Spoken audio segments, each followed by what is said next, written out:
शुभम कुरु नमः शिवाय।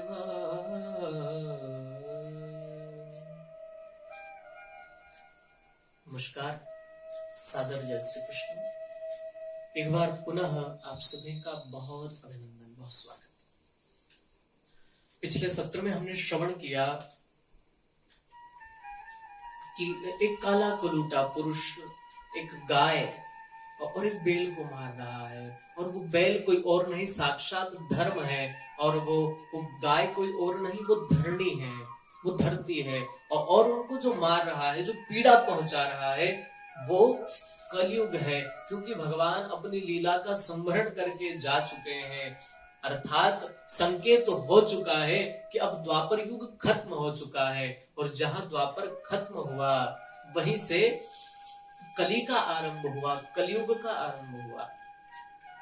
परीक्षित से जब इसकी भेंट हुई, इसने याचना की कि मुझे कुछ स्थान दे दीजिए रहने के लिए, क्योंकि आप कहें कि मैं चला जाऊं तो संभव नहीं है।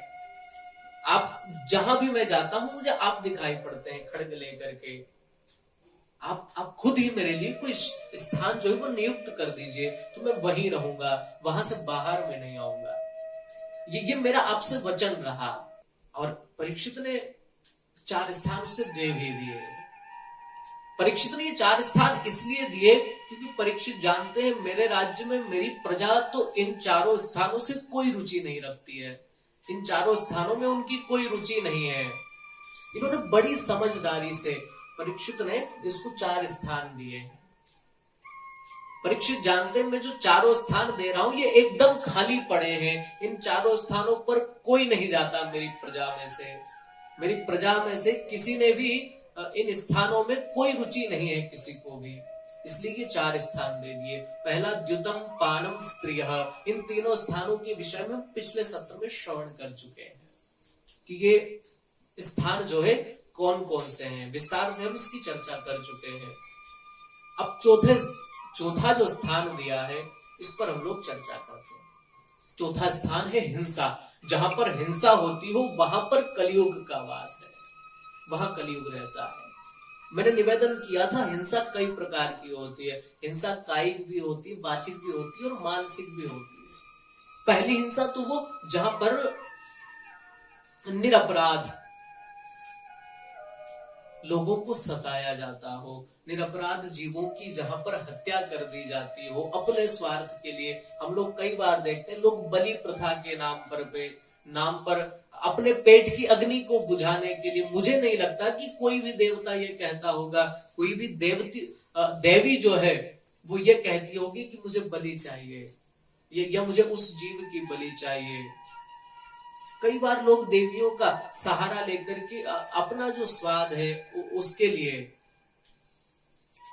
जो निरपराध जीव है, जिन्होंने कुछ नहीं किया है, जो बेचारे बोल भी नहीं सकते हैं, ऐसे जीवों की हत्या कर देते हैं। और ये सदियों से चला आ रहा है।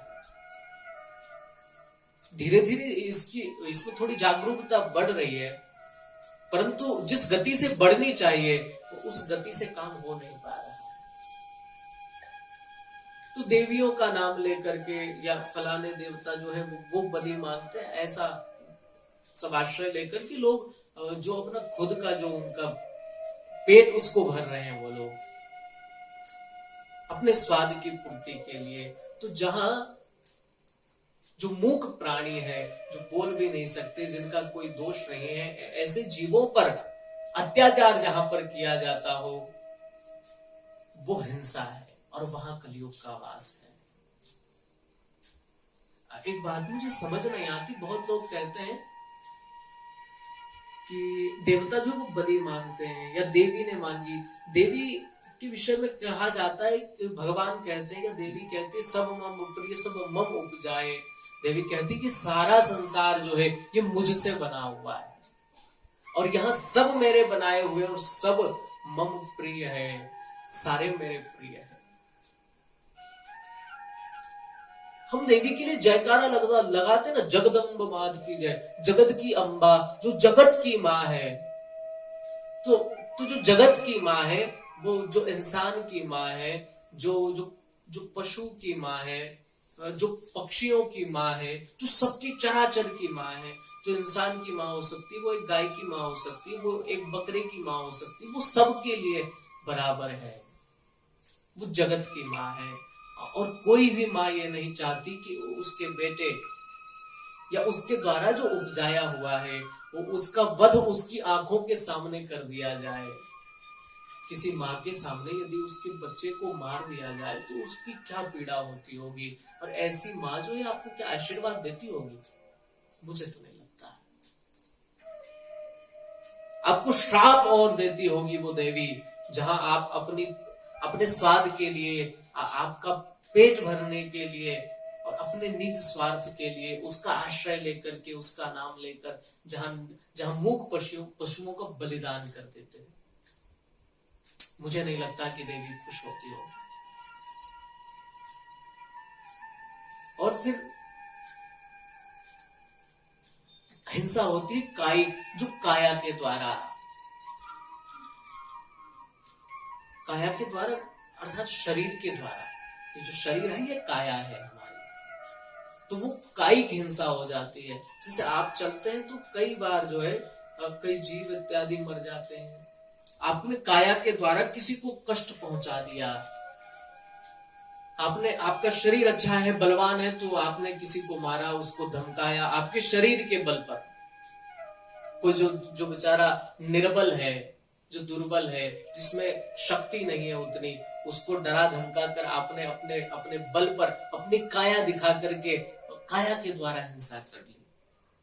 फिर वाचिक हिंसा, कुछ लोग ऐसे बोलते शाम जैसे गोलियां चलती है, एक उनके जो बोल होते हैं, जो उनकी बोली है वो गोली की तरह काम करती है, किसी के भी हृदय को विदीर्ण करके इधर से उधर निकल जाती है। हम इतना कड़वा बोलते हैं, जहां भी देखें आप, समाज में देखें लोगों को, बाहर जाए तो देखें, घर के भीतर देखें, तो ये कायिक, ये जो वाचिक हिंसा है, जो वाणी के द्वारा हिंसा होती है,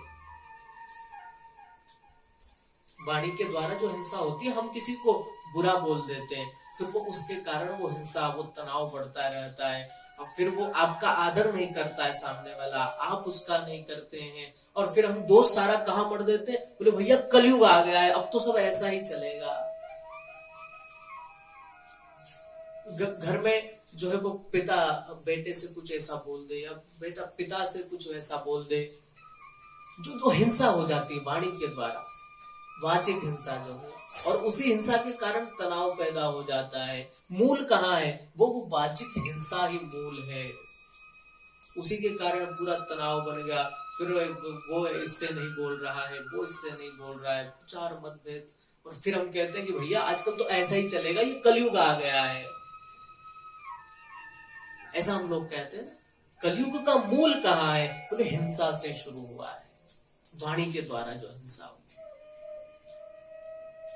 और फिर एक विचार के द्वारा कायिक, वाचिक और मानसिक हिंसा। हम किसी के बारे में गलत सोचते हैं, वो भी हिंसा हो जाती है, विचारों के द्वारा हिंसा हो जाती है। यहाँ काया की अपनी एक सृष्टि है, विचारों की अपनी एक सृष्टि है। विचार के द्वारा विचारों का हनन होना, यह हिंसा है। हमारे विचार ने किसी के विचार को आहत कर दिया, वो भी एक हिंसा होगी। सरल भाषा में समझिए, हमने कोई ऐसा विचार रखा जिससे सामने वाले का जो विचार है वो ध्वस्त हो गया, वो खंडित हो गया, वो टूट गया, उस पर मार पड़ी है, चोट पड़ी है, तो ये वैचारिक हिंसा है, ये मानसिक हिंसा है। तो जहां पर ये चारों चीजें होती है वहां पर कलयुग रहता ही रहता है। पहला लालच से जिसका अभिप्राय, वो द्युत जुआ जहां पर खेला जाता है, जहां पर मदिरा का पान हो, जहां पर वेश्यावृत्ति हो, और सोना, जहां पर हिंसा हो, वो हिंसा किसी भी प्रकार की हो, यहाँ पर कलयुग का वास है, वहां कलयुग रहता है। और इन्हीं चारों स्थानों पर आज भी कलयुग है। और कदाचित आपको कहीं दिखाई पड़ता है, हम कहते अरे भैया कलयुग आ गया, तो वो इन्हीं चारों स्थानों में से किसी एक स्थान से उसकी उत्पत्ति हुई होगी। उसका मूल जब आप खोजते खोजते पहुंचेंगे, जो भी घटना घटी जिसमें आपको लगता है कि ये कलयुग है, तो उस घटना के मूल में जब आप जाएंगे तो इन्हीं चारों स्थानों से संबद्ध उसको पाएंगे कि यहीं से उसकी शुरुआत हुई है। या तो उसकी शुरुआत लालच से हुई होगी, या फिर उसकी शुरुआत जो है वो मदिरा से। वो मदिरा का अभिप्राय है कर्तव्य को भूल जाना, कुछ याद नहीं है हमको, हम अपना भान भूल गए, हमें क्या करना चाहिए क्या नहीं करना, विधि निषेध को भूल जाना, ये मदिरा का पान जैसा है। स्त्रिय, जहां पर कामवश जो हिंसा होती है, कामनाओं से जिसकी शुरुआत होती है, कहीं ना कहीं किसी भी घटना के बिल्कुल अंदर तक आप जाएंगे तो आपको पता चलेगा, अरे ये तो, इसका तो अभिप्राय लालच से था, इसका तो अभिप्राय कामनाओं से था, काम से था, और इसके मूल में तो एक स्त्री है, उसके कारण ये सारी सारी जो है वो स्थिति उपस्थित हुई है। कहीं ना कहीं उसके मूल में आपको यही चारों स्थान मिलेंगे जो कलयुग को आज भी बढ़ावा दे रहे हैं। कलयुग आज भी इन्हीं मूल, ये कलयुग की जड़ें हैं, यहीं से कलयुग जो है वो उसके वृक्ष को आहार मिल रहा है और वो खूब फल फूल रहा है। ये चार जड़ें हैं उसकी, कलयुग रूपी वृक्ष की, और यहां से उसको निरंतर आहार मिल रहा है, निरंतर आहार मिल रहा है। अगर इन्हीं चारों स्थानों से जो व्यक्ति बच गया, उसके लिए आज भी सतयुग है, उसके जीवन में कलयुग का कोई प्रभाव नहीं है। परंतु सबसे बड़ी चुनौती इन चारों स्थानों से बचने की है। इन चारों स्थानों से जो बच गया वही सच्चा संत है। इन चारों स्थानों से जिसकी रुचि नहीं है वही वास्तविक सज्जन है। यूं समझ लीजिए वो भगवान से कम नहीं है जो इन चारों स्थानों से बच गया। कलयुग में बड़ा मुश्किल है, क्योंकि इसने ऐसा माया जाल फैलाया है। ये चार जो स्थान है, इन्होंने ऐसी अपनी जड़ें फैलाई कि उसने पूरी पृथ्वी को मानो जकड़ सा लिया है। ऐसी शाखा एक वृक्ष की जब आप देखते हैं कैसे भीतर ही भीतर उसकी जड़ें फैल जाती है, तो ये जो चार कलयुग के जो वृक्ष है, ये जो जड़ें हैं उसकी, ये इतनी व्यापक फैली है, इसने बहुत पूरी पृथ्वी को जकड़ करके रखा हुआ है। परंतु जो इन चारों से बच गया वो तो साक्षात भगवत स्वरूप ही है, उसको कलयुग का कोई प्रभाव नहीं है। उसके लिए आज भी पृथ्वी पर सतयुग ही है। ये चार स्थान जब कलयुग को दिए, कलयुग ने कहा महाराज क्षमा करना, परंतु ये जो चारों स्थान है आपकी प्रजा में ऐसा कोई भी नहीं है जो इन चारों स्थानों का उपयोग करता हो, वहां पर जाता हो। आपने जैसा काला कलूटा मेरा चेहरा देखा, आपने वैसे ही मुझे रहने के लिए कमरे दे दिए हैं। जिन कमरों में कोई जाता ही नहीं, जहां कोई रौनक नहीं है, जो कमरे एकदम वीरान से पड़े हुए हैं, ऐसे कमरों में मैं कैसे रहूंगा महाराज। चलो ठीक है, आपने जो भी दे दिया कृपा करके, परंतु महाराज एक कमरा तो ऐसा दे दीजिए ना कि कोई आए तो थोड़ा बैठे उसमें अच्छा लगे, कम से कम कोई मेहमान आए तो वो देखे उसको बढ़िया लगे, कोई ऐसा कमरा दे दो। ये चार तो आपने दिए हैं, अब मैं आ ही गया हूं तो इनमें तो मैं डेंटिंग पेंटिंग कर लूंगा, इनकी रौनक मैं बढ़ा दूंगा, कुछ ऐसी जगह मुझे दे दीजिए। परीक्षित ने कहा इतना बुरा तेरा काम, इतनी बुरी तेरी शकल है, तू किस बेस पर, किस दम पर मुझसे अच्छे स्थान की आशा रखता है कि मैं तुझे अच्छा स्थान दे दूं। कलयुग मुस्कुराकर क्या कहने लगा, महाराज माना मुझ में लाखों अवगुण है, बहुत ज्यादा है, जिनका कोई पारावार नहीं है, परंतु एक सद्गुण भी मेरे भीतर है, एक बहुत अच्छा गुण मेरे पास है। क्या गुण है तुझमें? बोले महाराज मेरे भीतर जो गुण है वो एक गुण इन सारे दोषों पर भारी है। यत् फलम नास्ति तपसा न योगेन समाधिना तत्फलं लभते सम्यक् कलौ केशव कीर्तनात्। कलयुग कहता मेरे भीतर बहुत जबरदस्त एक सद्गुण है। वो सद्गुण ये है कि यत् फलम नास्ति तपसा न योगेन समाधिना। जो फल सतयुग में बड़ी से बड़ी तपस्या करके नहीं मिलता था, न योग से मिल पाता था। बड़े बड़े योगी दिन रात योग में तल्लीन रहते, उससे भी उनको जो फल नहीं मिल पाता, जो स्थान नहीं मिल पाता। यत् फलम नास्ति तपसा न योगेन समाधिना। और नहीं समाधि में जो फल मिलता है, नहीं समाधि करने से, समाधि में बैठने से जो उत्कृष्ट स्थिति मिलती है, उससे भी अच्छी स्थिति, उससे भी अच्छा फल भगवत भजन का यदि कहीं मिलता है तो वो मुझ कलयुग में मिलता है। और उसके लिए कोई बड़ी शर्त नहीं है। कलो केशव कीर्तनात्। कलयुग में केवल और केवल भगवान के नाम का कीर्तन करने से वो फल प्राप्त हो जाता है, जो सतयुग में बहुत लंबी चौड़ी समाधि करने से, यज्ञ याग आदि करने से नहीं मिलता था, द्वापर में योग करने से नहीं मिलता था, बड़ी बड़ी पूजाएं अनुष्ठान करके भी जो त्रेता में फल नहीं मिल पाता था, वो कलयुग में केवल और केवल भगवान के नाम का आश्रय लेने मात्र से मिल जाता है, भगवान के नाम का कीर्तन करने मात्र से मिल जाता है। इसलिए तो रामचरितमानस में गोस्वामी जी कहते हैं कलयुग केवल नाम आधारा। कलयुग में भगवान की केवल नाम का आश्रय आप ले लीजिए। सुमिर सुमिर नर उत नहीं पारा। इसका सुमिरन करते करते वो इस भव सागर से पार हो जाता है, इस वैतरणी को पार कर जाता है।